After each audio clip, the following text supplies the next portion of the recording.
Just thinking, we're down in the area where you've taken some of your greatest shots. Like I think of the supermoon shot. Recently, you had the divers. Do you spend many hours waiting for that moment? Are you just kind of lucky? Are you able to guess when things are going to happen? No, it's a result of learning. I plan all my photo shoot on supermoon or sunrise. I have a few apps I use, and I have a prognosis for this, and I know when to go. But when it comes to the structure of the shot, very, very beautiful. Again, would that be planned? Would you think, or would you just wait till you're there and look at what is available? Yeah, it's a little bit of lucky, because sometimes you plan, but you don't have what you expected. But usually it's a plan. Yeah. So when you were growing up in Moldova, was photography ever like a part of your family? Was it something that you thought about? Because you only got a camera here in 2019, or it was very late on. So were you good or thinking about photography when you were a kid? Did you think about doing this when you were small?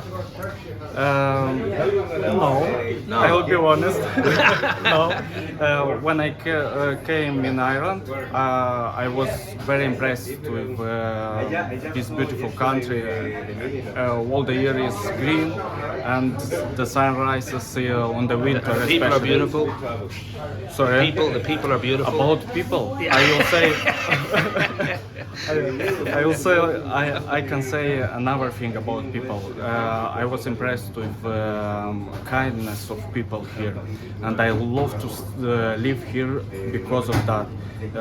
The people are very nice, and you can talk with them with smile all the time, and this is nice. Yeah, because I am from Moldova, we have as well beautiful people and very nice, but the background is not like an island. Yeah. Not as green, maybe. Irish people, I think, are more open, Right. and this make this kindness. Well, I think for people in Greystones, they will know your beautiful photography for outdoors, nature, the main street. When you got the rain, the beautiful rainy day. But you do everything. You do portraits, you do business events, you do concerts. Was that all? Was this all kind of in your head when you started, when you became a photographer, or did it just keep growing? Okay, when I started, it was just a hobby. I started to take picture of sunrises at the sea, mornings. When was pandemic, I had a lot of time. I was woke up in the morning early, because I can sleep during the day. Yeah. And it was a hobby.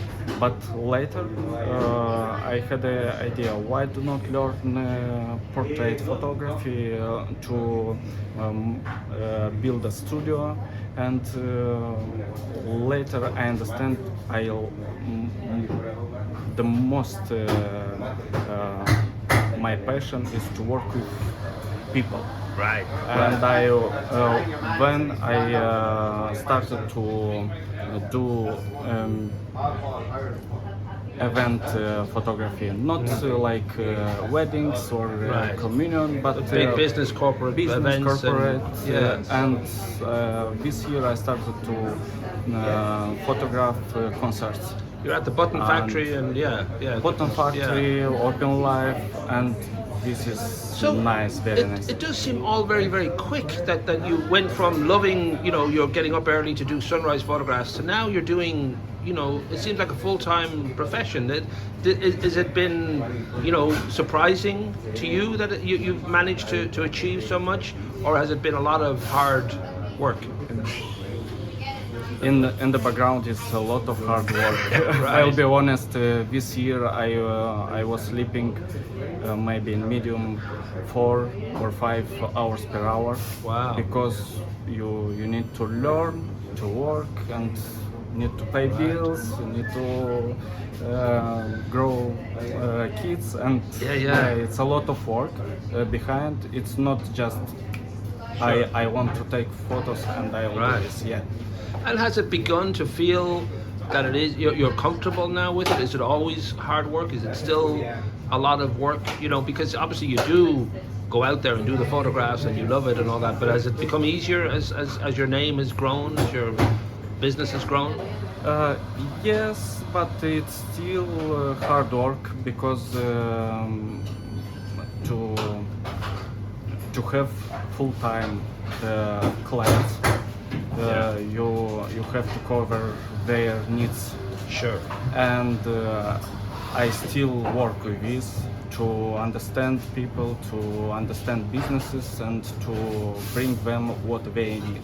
Yeah. And then also you're volunteering, like you did the Strictly for Tiglin, so you're also doing work that isn't paid, that you want to just be part of the community and sort of give back to this town that you obviously love a lot. And I'm guessing and hoping that this is your life, you know, that you will always feel, well, this is what I do, this is my profession, this is my career. I mean, does it feel secure? Do you feel safe to say, oh, I will always be able to make a living as a photographer? Sorry, the last thing I didn't hear. I'm just wondering whether you feel that you are, you know, always going to be okay being a photographer. This will always be your life. This will always be your work, because it's, you know, musicians, photographers, a lot of artists. It's an uncertain profession, but if you love it and you're good at it, hopefully you'll always do it. I'm not sure if I understand the question. Well, I don't. Sorry for my English. I don't either. So you can take whatever you like out of that one. Yeah, it's.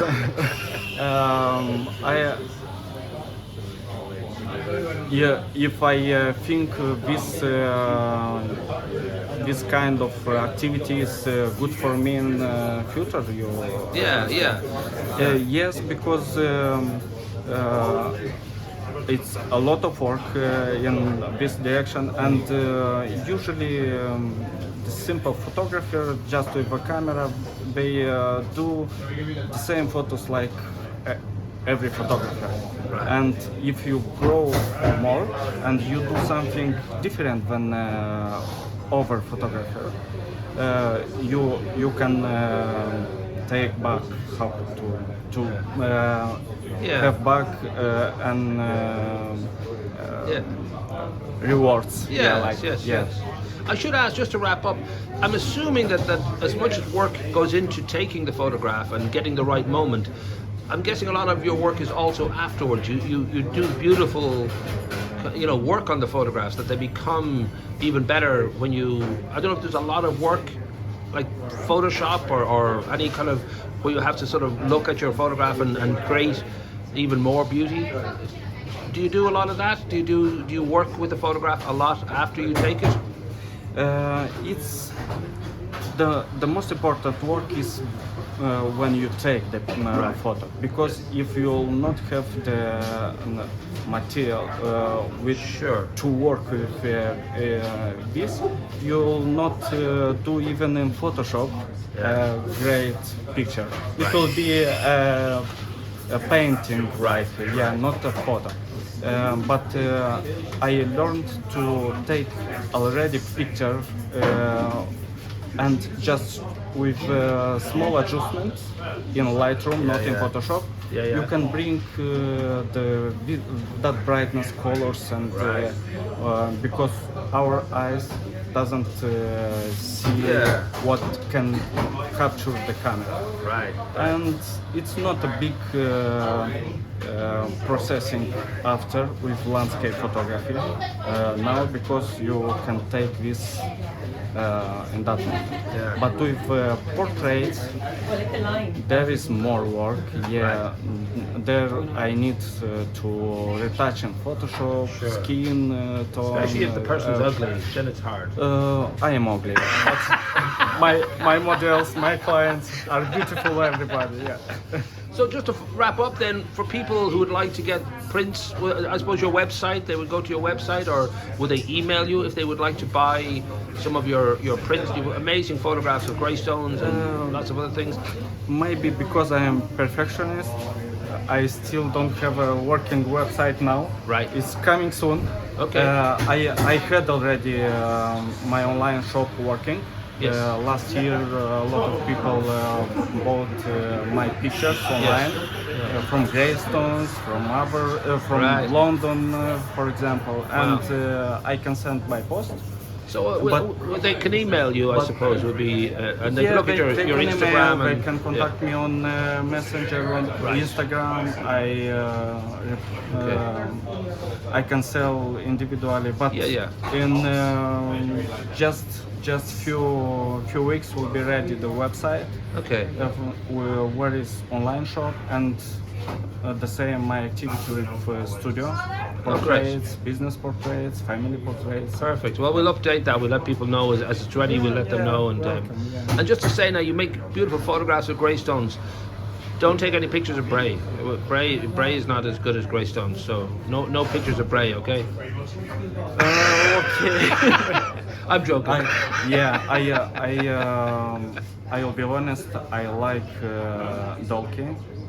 Oh, where's Salt Hill? Dalkey. Oh, Dalkey. Yes, Dalkey. My Yeah. accent is. That's nearly as good as Greystones. Dalkey in the morning is Yes. crazy. Nearly as good as Is Greystones. the sound of all The birds or the boats? birds Oh, and seals And the money, you hear the money rustling? There's lots of money. money. Yeah, you hear money. I don't. If you listen very carefully in Dalkey, you can always hear money. Yeah, I think only about. Okay. That's the way. Beautiful, yeah.